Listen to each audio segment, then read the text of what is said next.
তাকে ঘৃণা করা হয়েছে, কখনো বা তাকে উপেক্ষা করা হয়েছে। সে শুধু রেসলার নয়, সে একজন সাইবারহার। 1985 এর 25শে মে ইউএসের ফ্লোরিডা পেনসাকোলাতে তার জন্ম।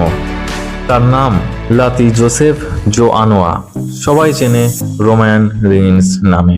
2010 সালে WWE ডেভেলপমেন্টাল FCW NXT-র পথ ধরেই তার কেরিয়ার শুরু। 2012 সালে দ্য শিল্ড এর মেইন রোস্টার ডেবিউ করেন। তারপর কখনো পিছন ঘুরে তাকাতে হয়নি তাকে। বর্তমানে রোমান রিন্স ছাড়া WWE শূন্যতায় ভর। The shield, empire, blood line, the tribal chief, OTC সবই যেন তার একে একে নিজ হাতে গড়া সাম্রাজ্য। তার অ্যাচিভমেন্টের কোনো তুলনা হয় না। WWE চ্যাম্পিয়ন 4 বার, ইউনিভার্সাল চ্যাম্পিয়ন 2 বার, লং টাইম রেঞ্জ 1316 দিন।